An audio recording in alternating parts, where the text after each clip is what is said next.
The world is a troubled place. We must find time to save the human race. Love, unity, and empathy has no place among the human race. In this transition,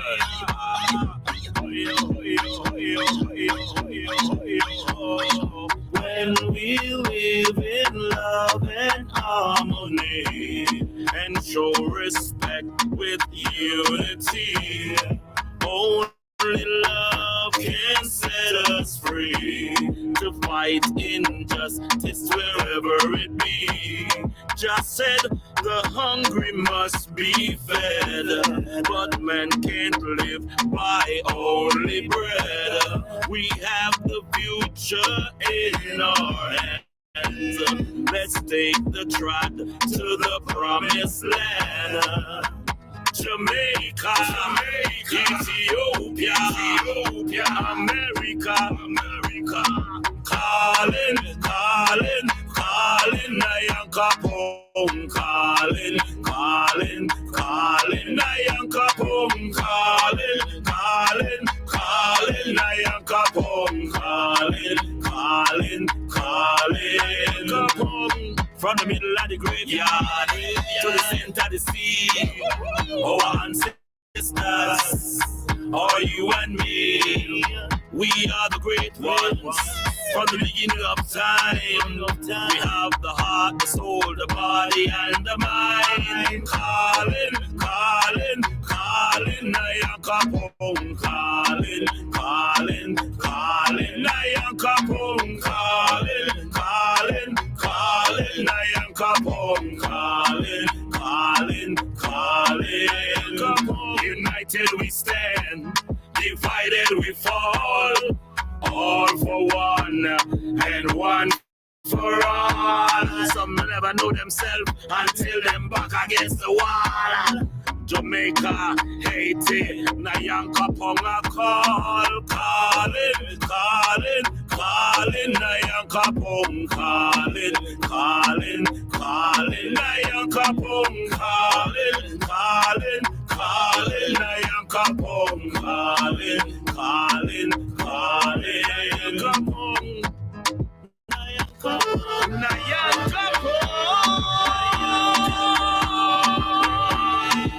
Praises to the great ones, praises of our nation. Yeah. Oh yes, I say, united we stand, divided we fall. All for one and one for all. Some will never know themselves until they're back against the wall. Nigeria and Nigeria, the Asians wanna calling, Nyankopong, calling. Hello, dear listeners. Today, Michael Carnegie has something special for you. A business opportunity that might just change your life. Imagine working from the comforts of your own home or anywhere in the world with just your laptop, computer, or smartphone. Intrigued? Well, stay tuned because Michael Carnegie is about to unveil the secrets of an exciting online business. Friends, this isn't your typical business. In fact, it's so unique that you don't sell a single product. Instead, you share the incredible benefits of this opportunity with others, helping them kickstart their journey to passive income. And the best part? It's automated, running 24/7, 365 days a year. So what's the catch? There isn't one. No need to stock inventory, handle shipping, or deal with customer service. Just sit back, relax, and watch your income grow. But how do you get started? That's the easy part. The entire training program is video-based, making it accessible to anyone, regardless of their background or experience. And if you ever find yourself in need of guidance, mentors are there to support you every step of the way. Now you might be wondering, what's the real payoff? Well, here it is. More time with your family. Picture never missing out on your children's important milestones, creating countless memories due to increased travel time, and having the financial freedom to save for for retirement, and even that dream home. Imagine a life where you're not tied to a 9 to 5 routine, but instead you're in control of your time and your destiny. This is not just a business opportunity, it's a lifestyle change. If you're ready to take the plunge into a world of unlimited potential, where your success is only limited by your ambition, then this online business may just be the game changer you've been waiting for. To learn more and start your journey to financial freedom, visit the website at www.michaelmcarnegie.com. That's www.michaelmcarnegie.com. Don't let this opportunity pass you by.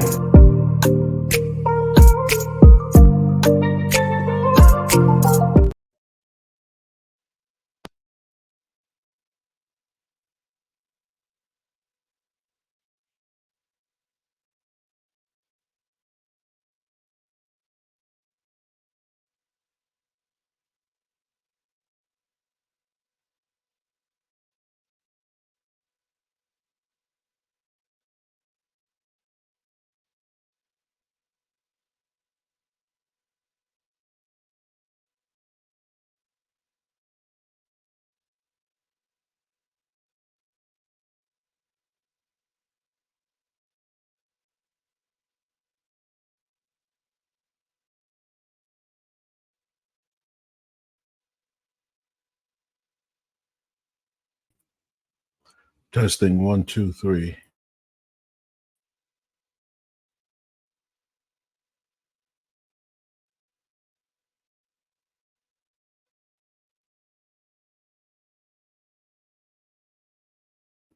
I can't hear anything. My mic was not up. Sorry about that. Yeah. Everybody hear me now though, right? Yes, I. Yes. Kareem, you hear me? Yeah. Loud and clear. Loud. All Sunrise in a row. right, Brother Jackson. Step out of the room. Hopefully he returns this Friday. And yeah, we'll touch upon some things tonight. First and foremost, I must say that I get some exam reply this morning. I look like a plus. Seems as if I'm going to get everything before the 17th, so I can start issue out some certificate. I don't know, Brother Jackson should be coming in back shortly, and Sister Angela. I want to get them inside the classroom. Everything good, Car? Yeah. Everything is blessed by your end. Everything got dealt with. We touch base today. All right, Brother Jackson, touch back in. Yeah, hear me now, Brother Jackson. Everything good. Righty. Yes. Brother Jackson, did you do your affidavit of maturity? You're muted. Yes and no. There was a problem. I was waiting for them to come out with the updated version of the form. There were some issues at the bottom with as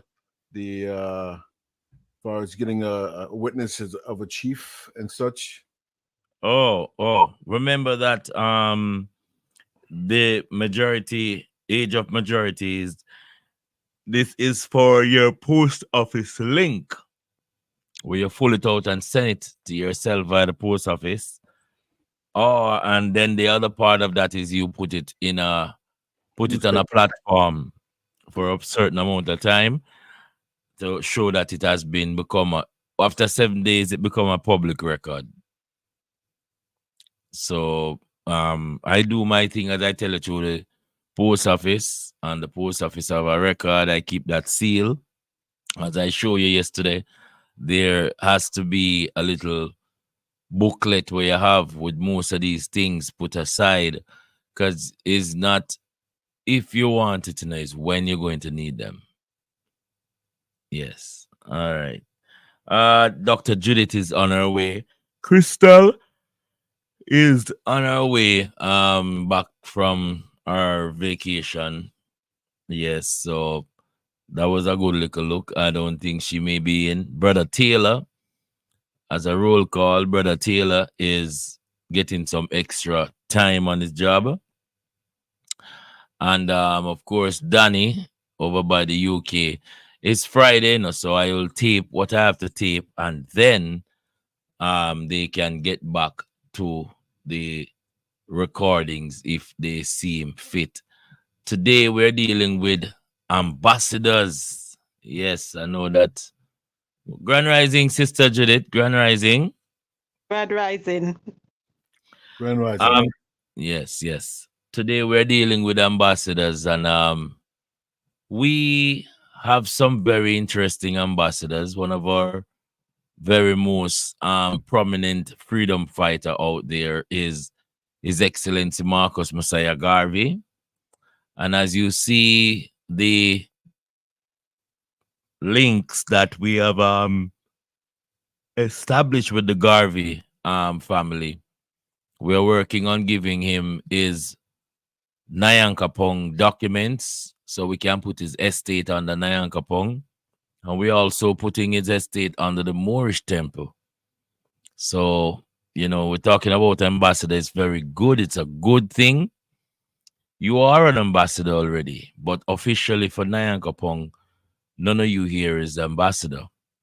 And we're hoping that by time we're finished with this course, you will not only be an ambassador, but will be a very informed ambassador, know exactly what the duty of an ambassador is, and how important this makes you as a first contact for the government, the first contact for our people, being ambassador.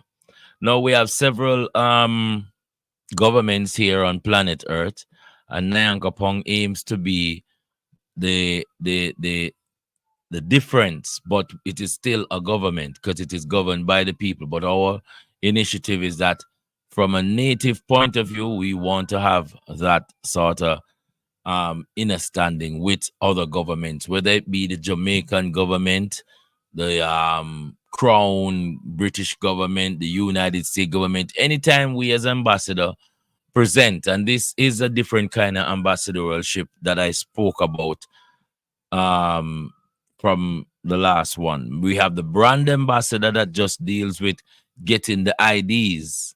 You can go there and just do a percentage on your ID.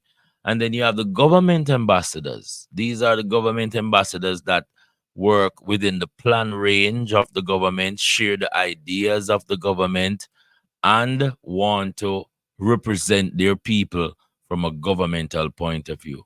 So today we're going to talk about governmental ambassadors. Governmental ambassador as in if you should choose to work as a government ambassador, all the necessaries that goes with your job you need to know. You will be assigned a embassy where you know that as an ambassador, you will have certain diplomatic channels that you can work with. All right. I see Sister Angela is in the classroom. Thank you for coming.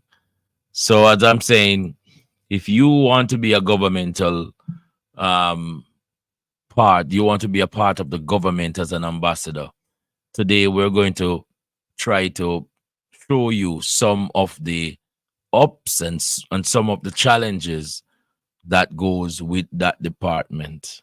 All right. But of course, representing your people is priceless. You will have challenge that you will not be aware of, but through diplomacy, you can overcome all of your challenges. I do hope that tonight, as I said, we are coming up to the 17th, and I must say that Dr. Judith, I think it's you who have sent in your paperwork. Thank you so much. I will be putting that in stock so we can look at them and grade them, and then we will have some information for you.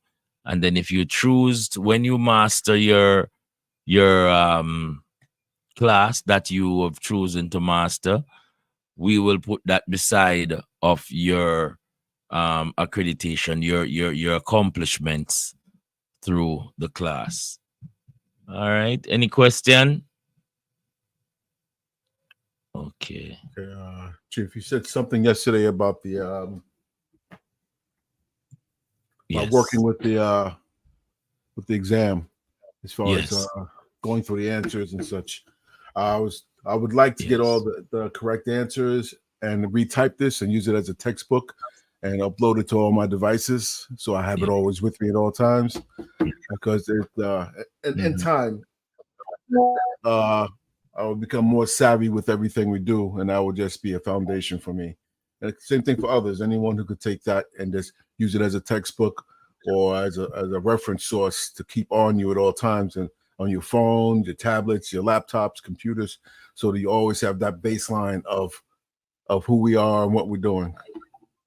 As to the response to the exam that you're supposed to do. Okay, that's a good suggestion. So what I think everybody has brought their own unique answer to the table, but we're looking, as I said, and as you've just put forward, we want to have correct wording when you are showing these documents. You know, as what you saw last night, the gentleman, even if he was quoting the Supreme Court, he had a printout of the Supreme ruling right there. And I think that says a lot in our presentation. So, point well taken, Brother Earl. Any more questions? No? All right. Let me line up my first tape. And this is pertaining to the ambassadorial training that we're doing. A lot of when I just started to accept my position within Nyankopong, it was it wasn't difficult, but it was strange. And I say strange because I have never had someone address me as a high chief, address me as a priest. I've never had someone address me as an ambassador. But then, because we're putting in the work now, when you are called an ambassador, because you're putting in the work, you're going to feel that sort of accomplishment. You're going to tell yourself, say, yes, and as these appellation that we put on our documents, you may not take it serious, but can you imagine when an agent take your doctor, Brother Earl, and he sees Dr. Earl on it? He may tell himself that I don't know no Dr. Earl, but then when him go on Nyankopong now and him go on the website and him say, yes, there is a Dr. Earl, master of herbalistic skill. Him can't go around that, can he? No, that is you. Okay, so I want us to take these situation quite seriously so we can stand in our full square. All right. This is what is an ambassador. And um I have done a slide for Nyankopong, but this is a sample as to what is an ambassador from an American government point of view. But as I said, our government is in the similarity when it comes on to what an ambassador is. It's just a different government, but it's the same role that they share that we as government ambassadors will have to bring to the table.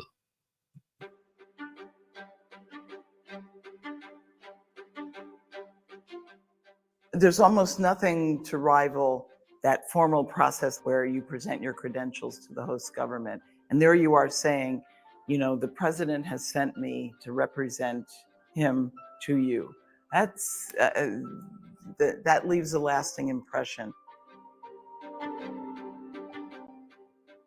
My name is Marcia Bernica, and I am the Director General of the Foreign Service and the Director for Global Talent Management for the United States Department of State.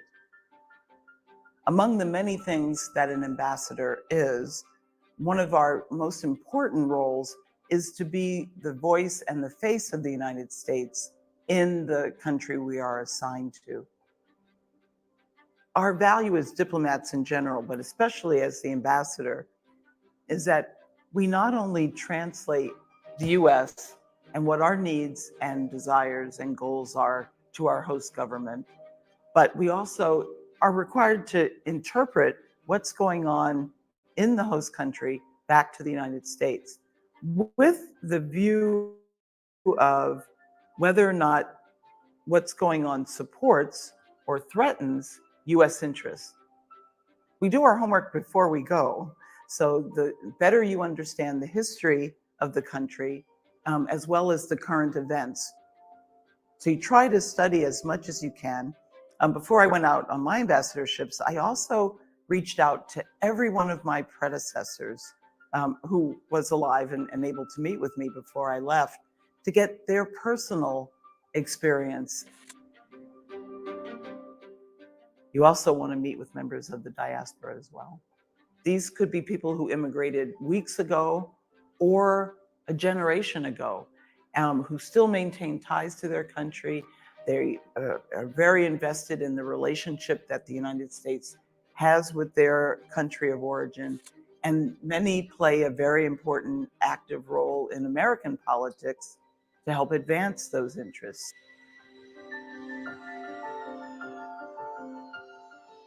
Once you arrive in country, you want to meet as many people as possible, as early as possible. The more that you interact, not only with government officials and business people, but with everyday citizens, again, meet journalists, meet civil society, people who are activists, whether they're activists for human rights or for women's rights or for any host of issues. I also always love meeting with students to get an idea of what the future of the country is going to look like.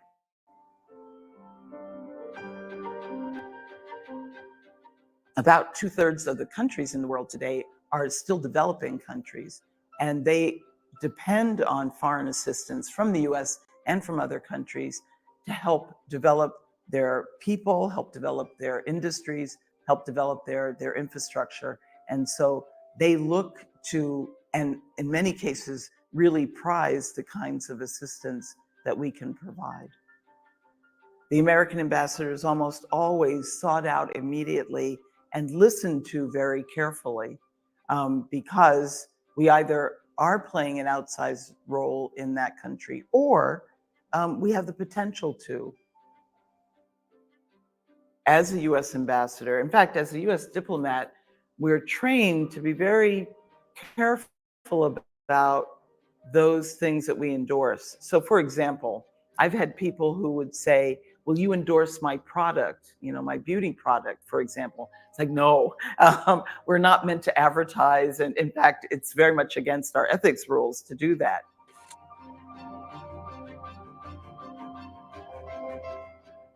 I've had members of opposition political parties come to me and say, can you please actively work to promote our candidate so that we can defeat the current president?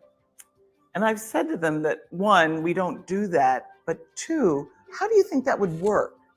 Would the people of your country accept that the American government had chosen their leader? And even if they did, how would that help you as a country advance your own goals of being able to have a truly representative government?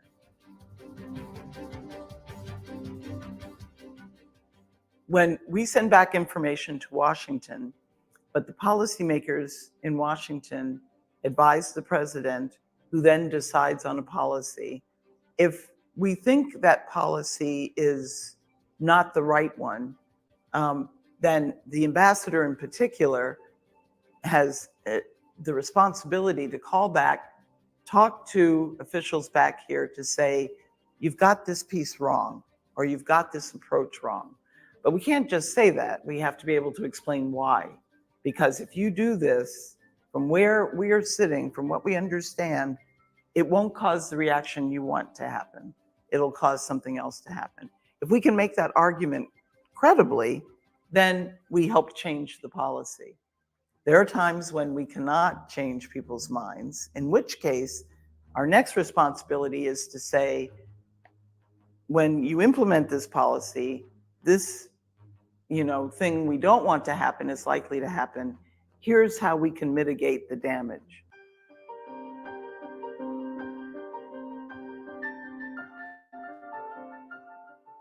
I've lived in most parts of the world and certainly dealt with representatives from around the world.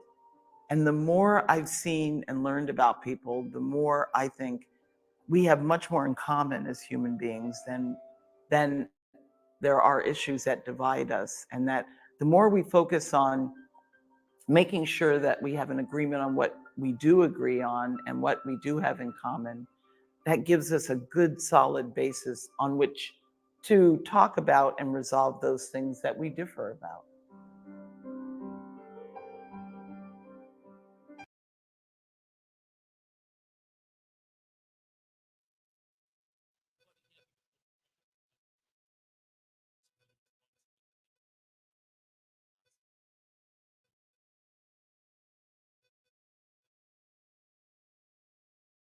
Yeah, yeah, Rascalize. No volume.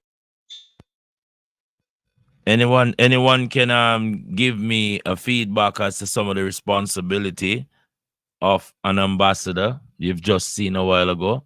At least 3 points. 3 responsibility of an ambassador for the government.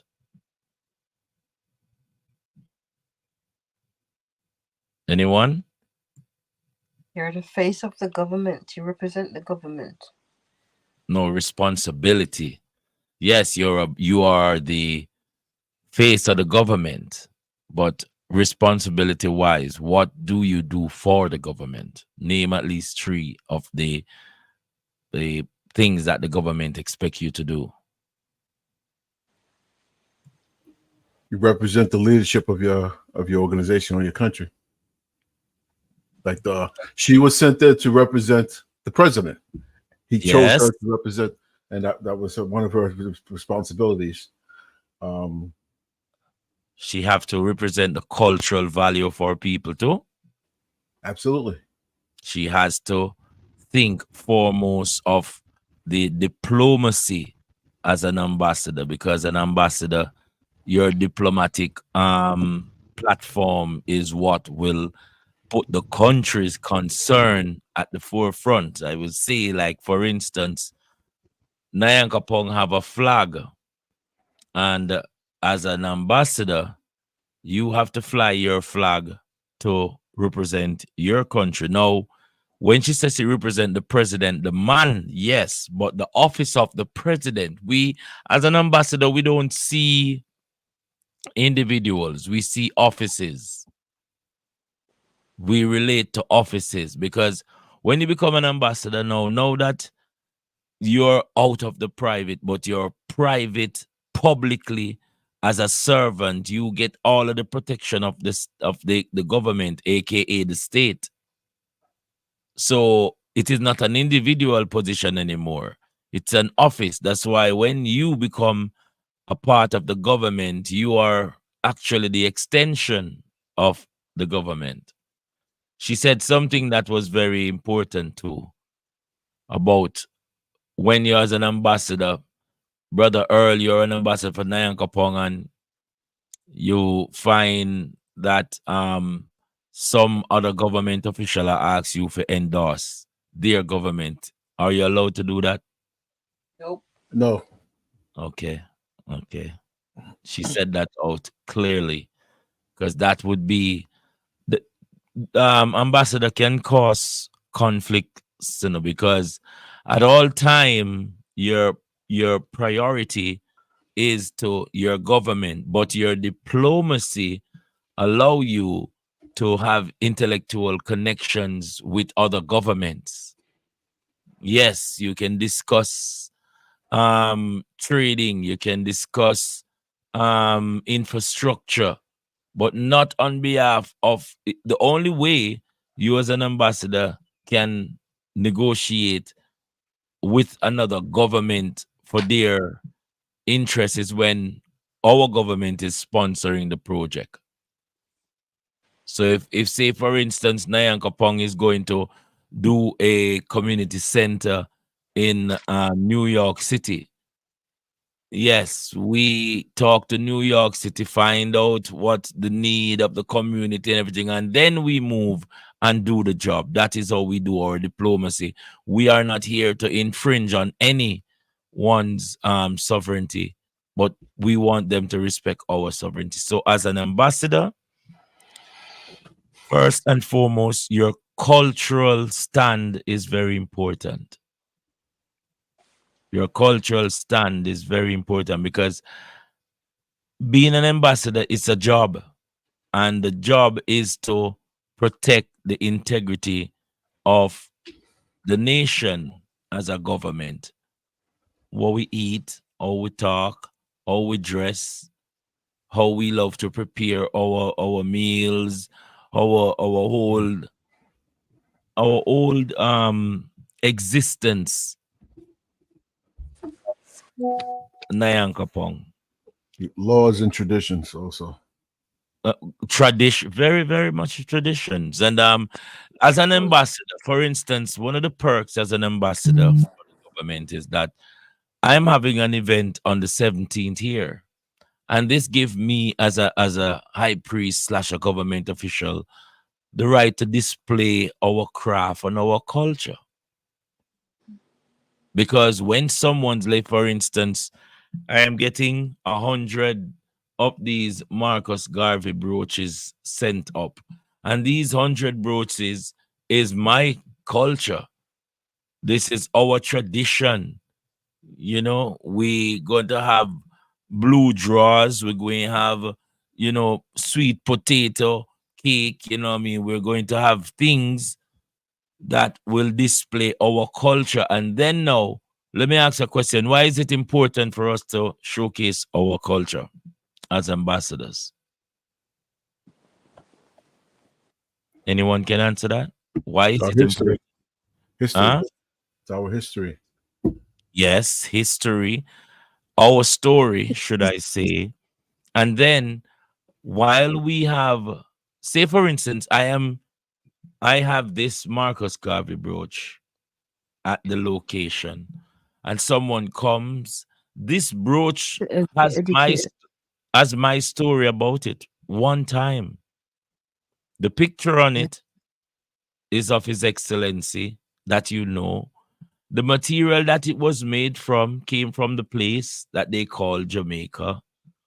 Now, the color of the beads is from the flag. This is how much cultural information this one piece of artifacts carry. Yeah. So we educate the people with all that we display. What was that again, Sister Angela? We educating the people with all that we display without even saying a word. That is your ambassadorial office. That is your ambassadorial office as a cultural department. When it comes on to food, your clothes, wear, what we use, our invention.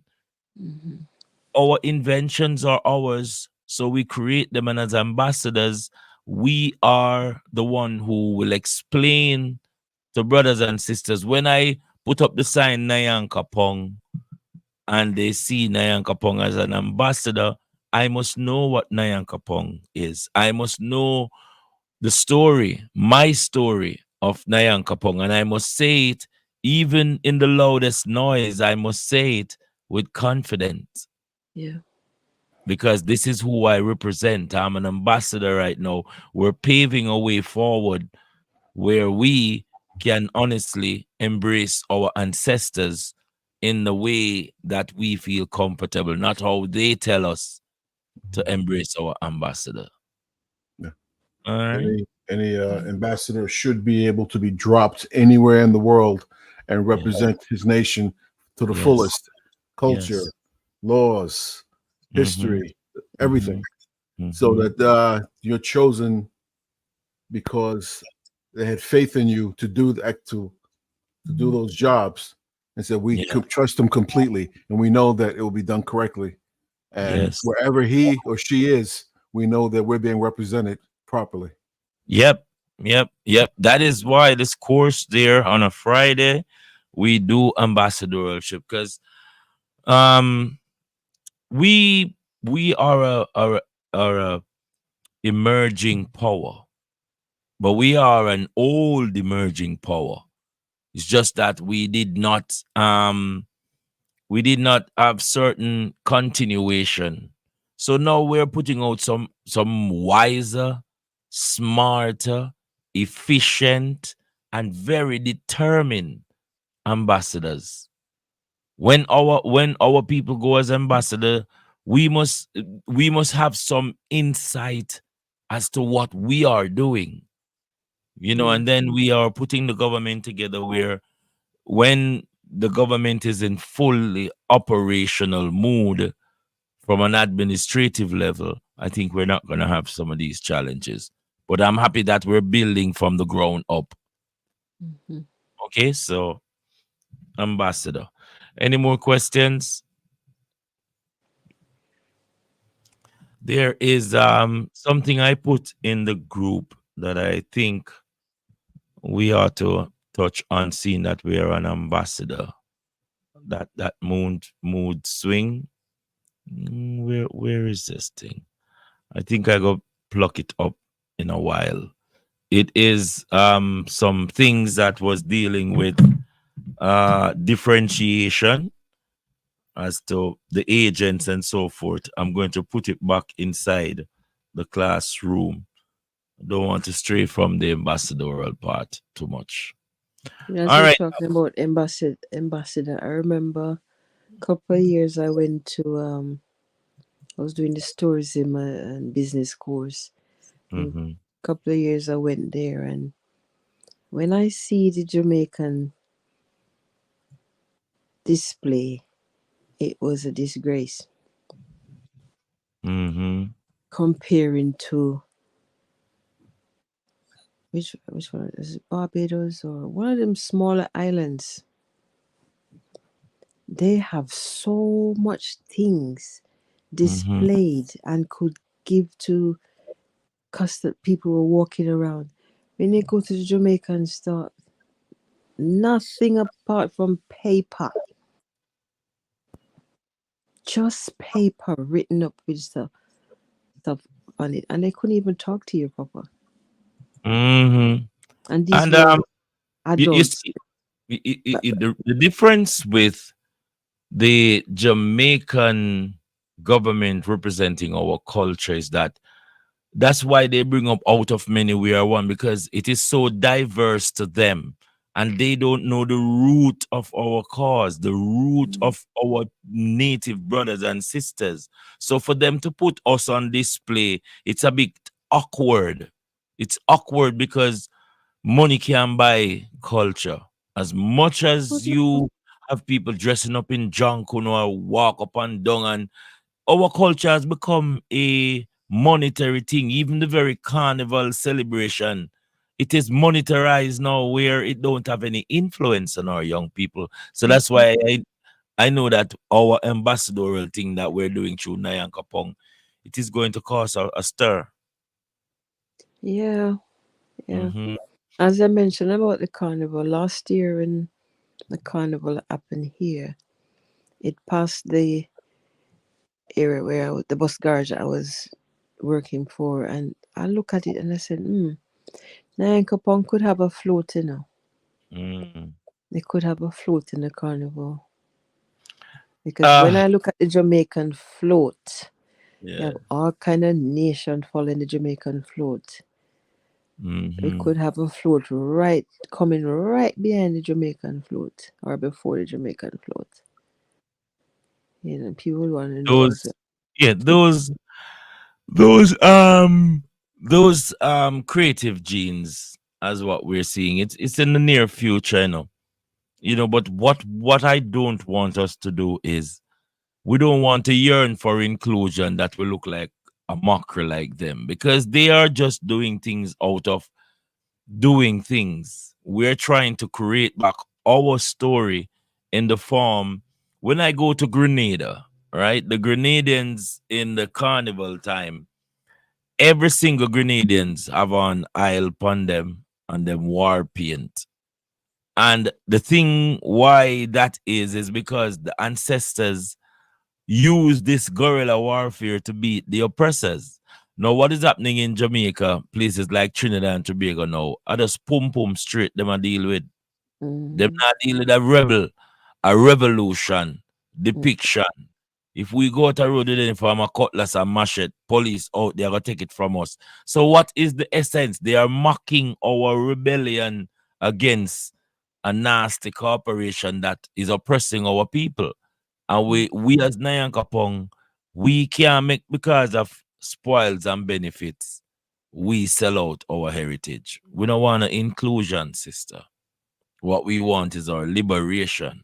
That is uncompromising, no bargaining chip. So I respect the point where, and this is again, I don't mean to stray, but as ambassadors, you all must remember that we are in an oppressive state, because even with Nyankopong registering our own notification and letting them know, they are giving us a fight. So we don't want to include. We are notifying the Bank of Jamaica, notifying the Governor General, notifying the Crime Minister, notifying God knows Nyankopong maroon there. Yeah, we not take no talk from none of them, because none of them have the morality for guide the people anymore. Why even say that?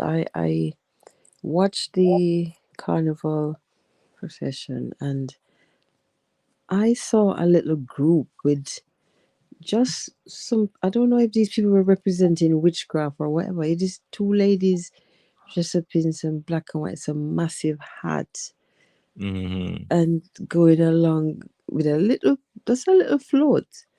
You know, it wasn't a truck or anything. They were just walking in between. And I'm saying, what do they represent?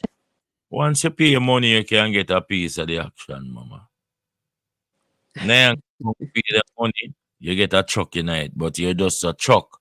You don't have no symbolic gesture and no power.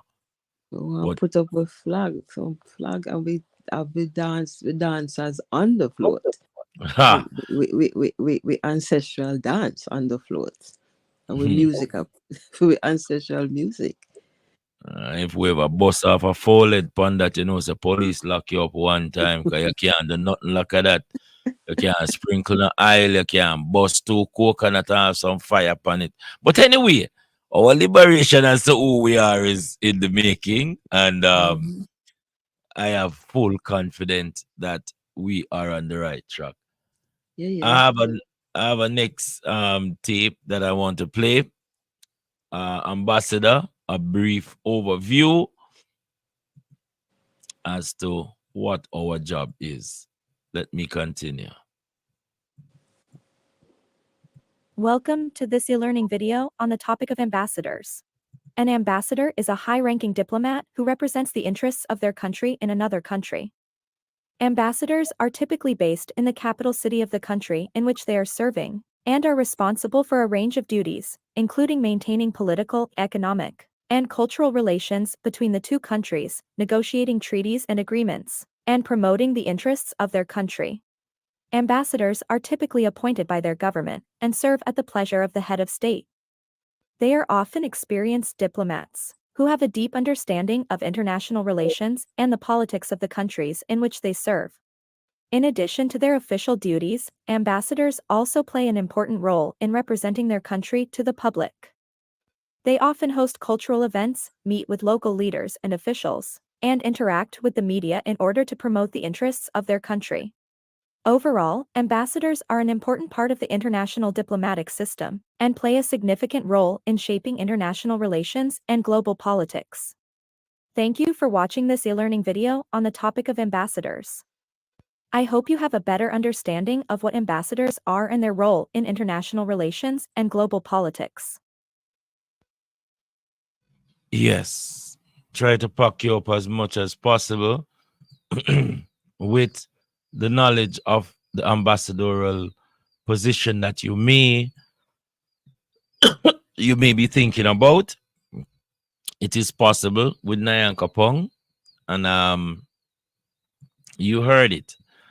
Our cultural knowledge has to be very, very sharp. Now I'm going to ask, can anyone here name a symbol that is very much synonymous with our Nyankopong government? Name a symbol.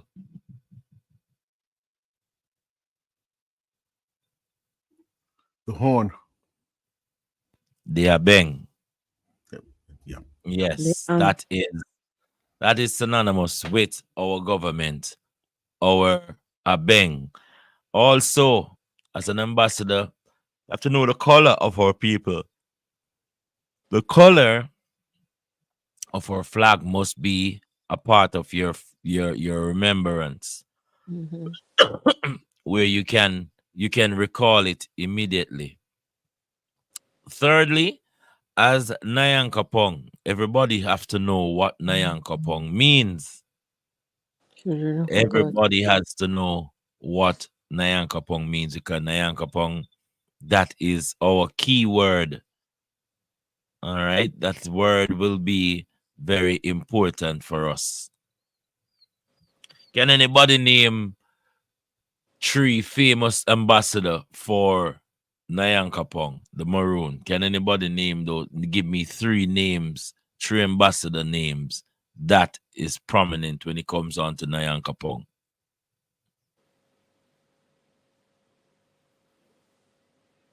Nani of the Maroons. Yes. Kojo. And Taki. Taki. Anybody can tell us what does the kinder tree means? Why do we call it the kinder tree? What does the word kinder mean?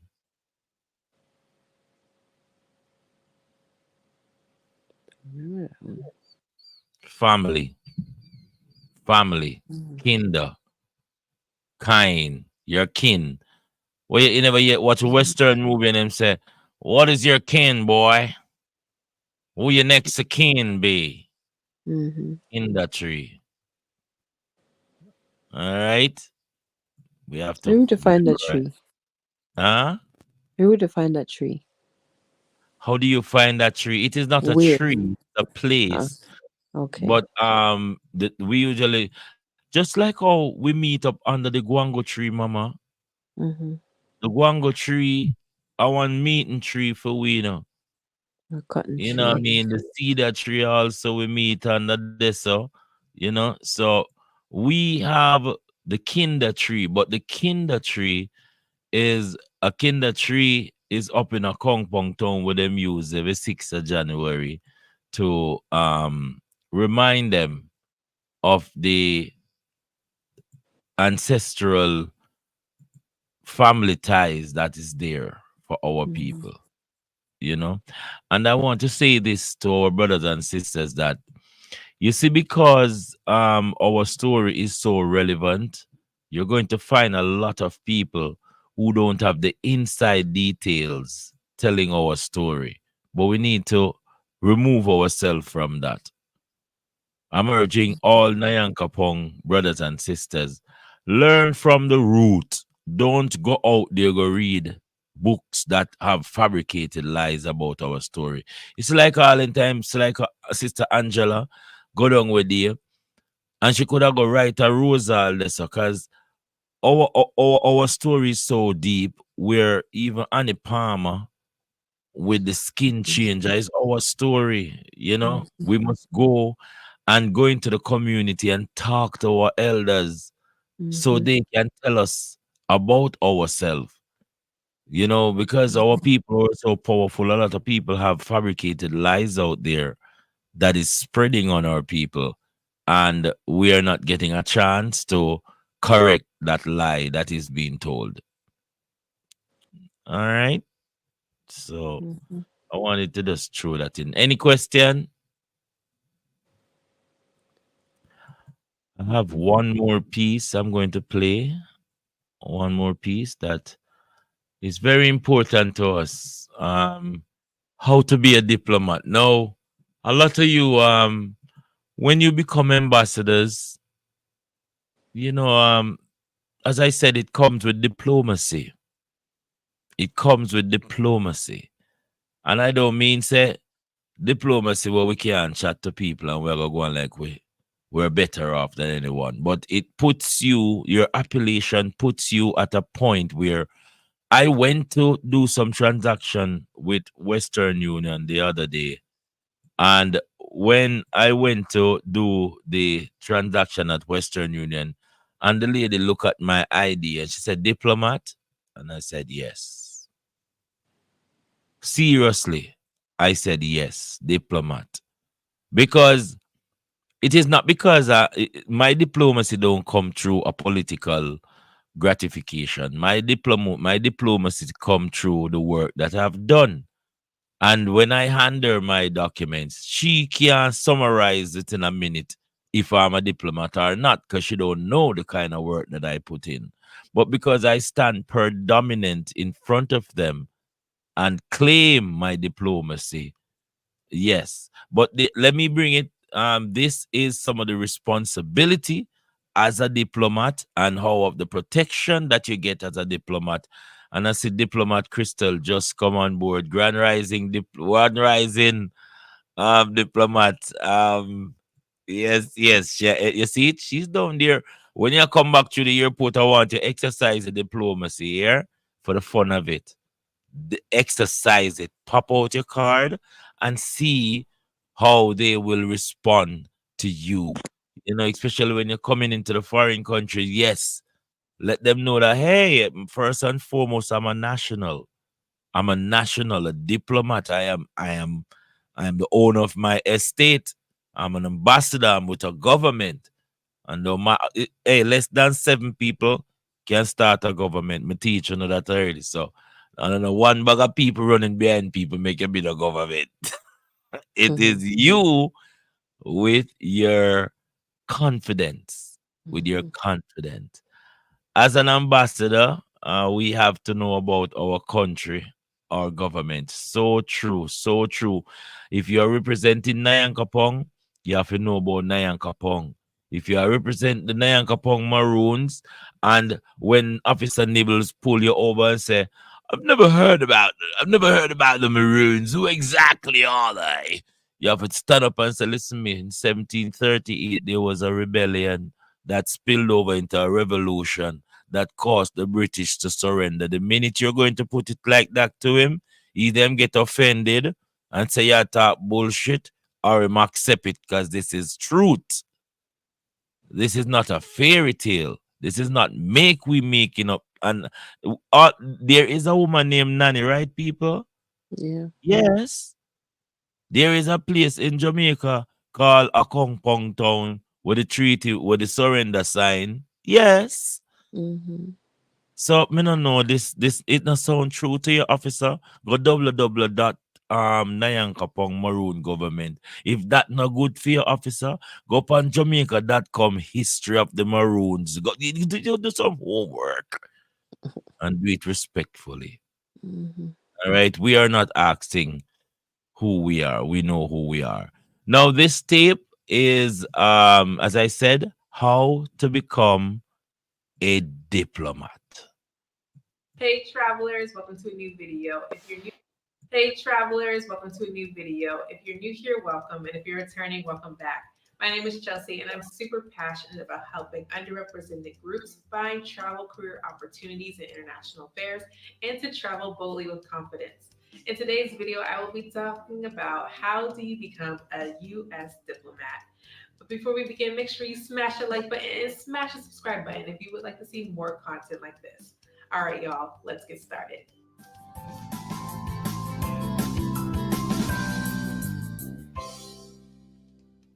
So there are different ways to become a diplomat. This video focuses on the traditional way, but I want to let you all know that there are different ways, such as the conversion program between the civil service and the foreign service. You can be a civil service employee and convert into the foreign service. Another way to become a diplomat is through political appointees. One famous example of this is ambassadors. Not all ambassadors are political appointees, but some ambassadors are. And this basically means that the President of the United States, for example, nominates the ambassador and they're confirmed by the Senate. And that's how they become an ambassador. Another way to become a diplomat is through programs and fellowships. Some programs and fellowships allow you to bypass the FSOT, although you still may need to take it and go straight to the orals. There are different ways, and these are some of the ways. So, one of the first things that you should know about how you become a diplomat is that it is a marathon and not a sprint.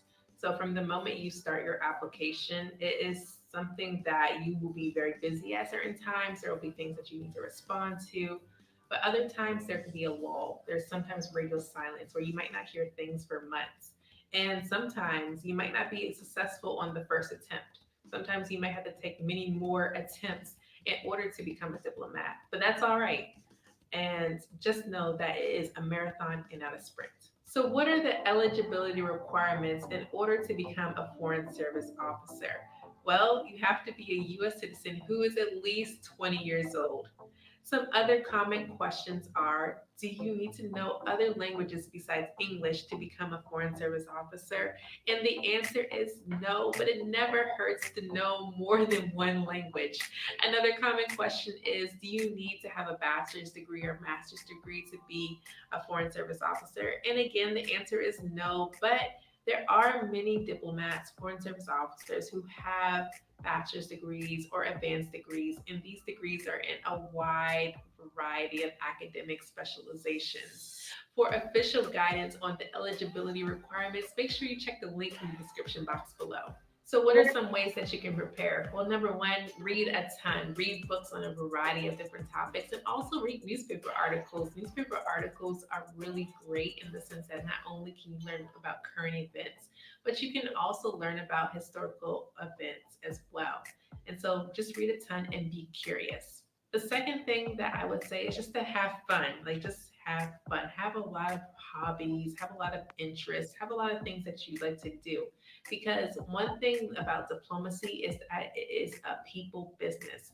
And if you're able to connect with people on just different topics, you'll do well. And so have interests outside of your work. I mean, a lot of people, they know a lot of things, you know, they're smart, but can you connect with people? The third thing I would say is to just get experience, get as much experience that you can. And it doesn't even need to be international experience. I'm sure that travel experience is great. If you have experience working overseas, that can only help you.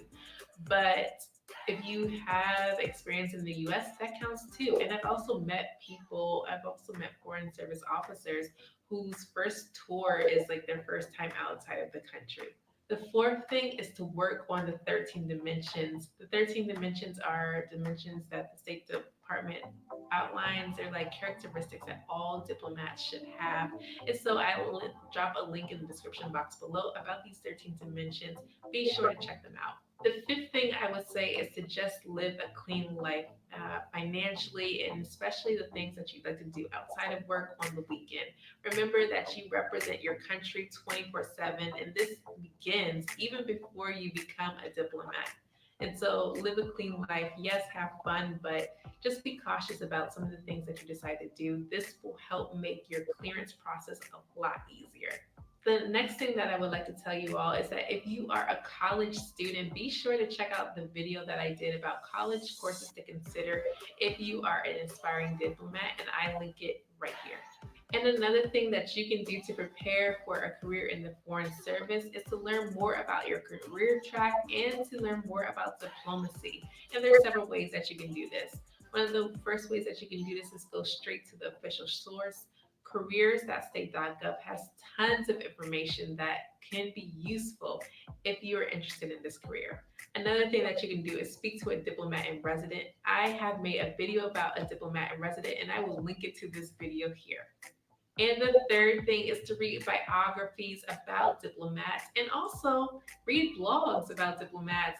There are diplomats who have blogs about their experiences in the Foreign Service, and it's a great way to learn more about the life of a diplomat and what could be in store for you in the future. So, what are the steps to becoming a Foreign Service officer? Well, first is the application. You want to take it seriously and fill it out to the best of your ability. Make sure it is complete and it answers all the question and all the required information.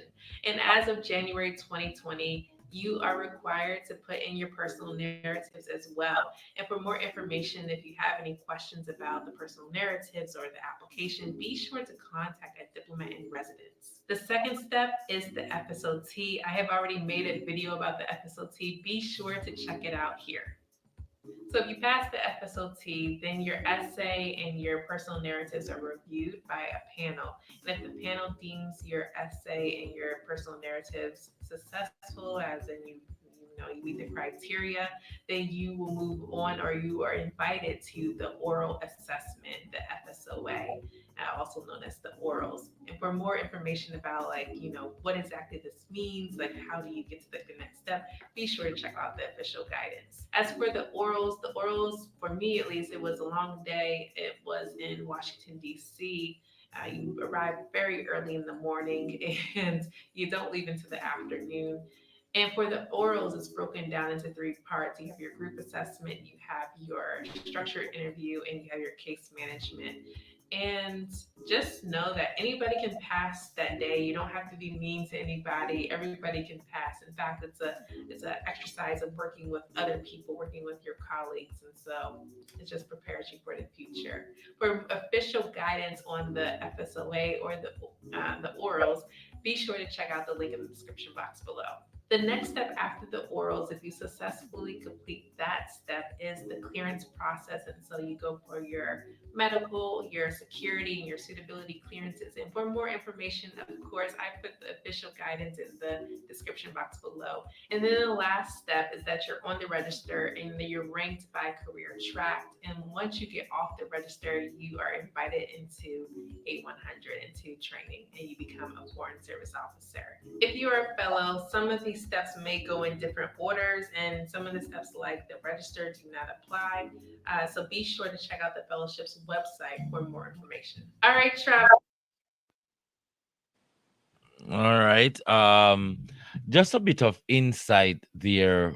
As you see, she is relating to what the US does. And Nyankopong does something similar, but it's less strenuous. As the time goes by, we will have to put in more stringent measures. So when someone is actually applying for a position within the government, we can have certain guidelines. And that is why I love these classes, because now we have people who have been dipping their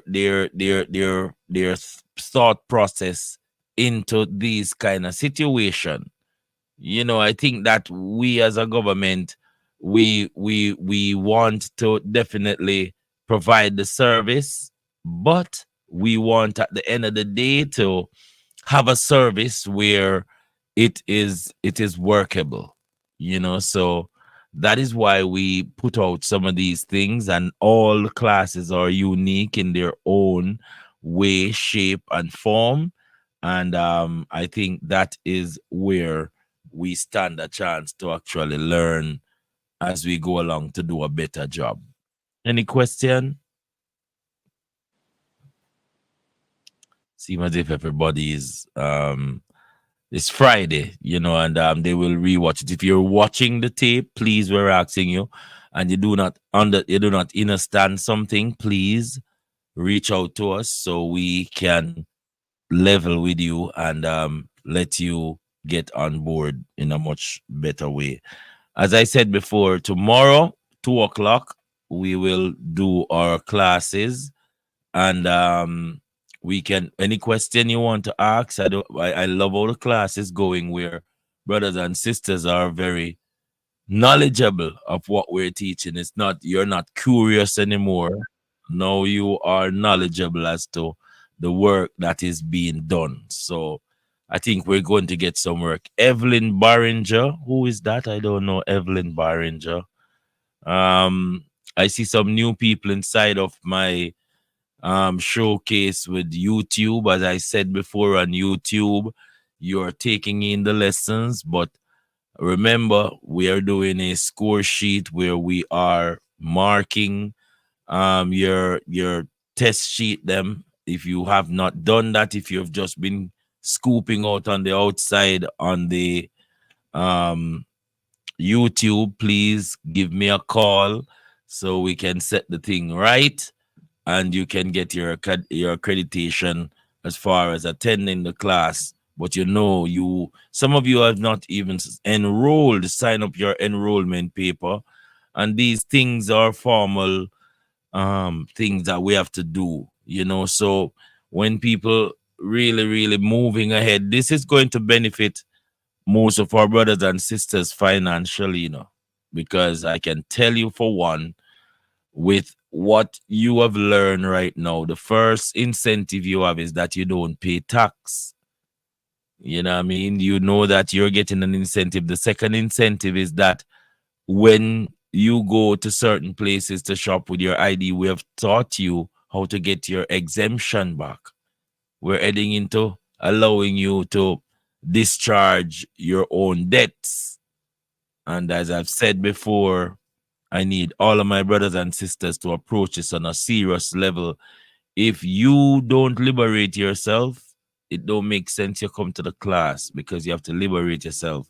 I don't want, at the end of the day, we are teaching you how to override and deal with the matrix, and then you're not taking advantage of that situation. So I'm asking you, please feel free to give me a call and let us set up your record.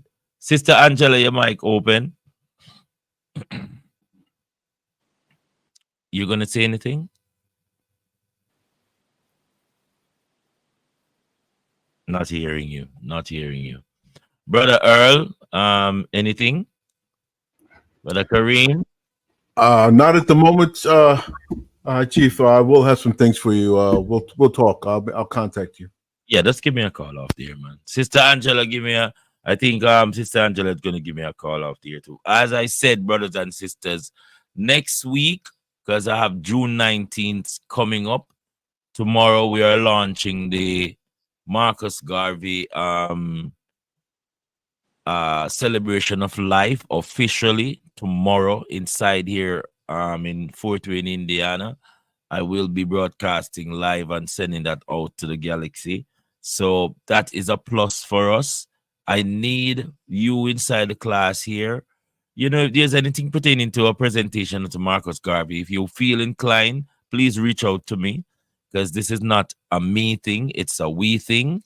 And I'm hoping that the entire Nyankopong government plays its role as far as lifting up our ancestors and putting them on a pedestal. That is our presentation for tonight. Look forward to seeing you tomorrow. And without any further ado, we shall have ye. We shall have it. We shall have it.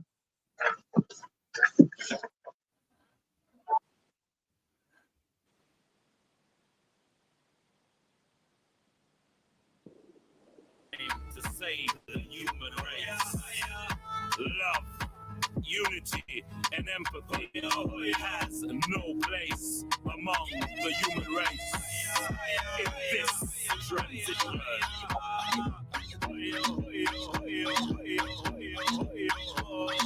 when we live in love and harmony and show respect with unity, only love can set us free to fight injustice wherever it be.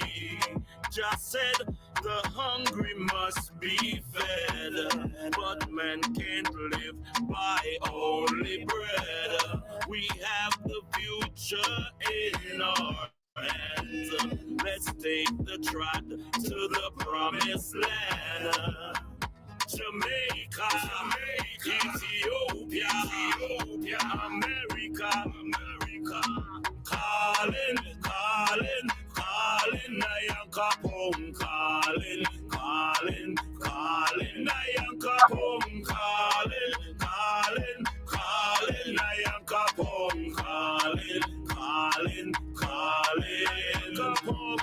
from the middle of the graveyard to the center of the sea. Our ancestors, are you and me? We are the great ones. From the beginning of time, we have the heart, the soul, the body, and the mind. Calling, calling, calling, Nyankopong. Calling, calling, calling, Nyankopong. Calling, calling, calling, Nyankopong.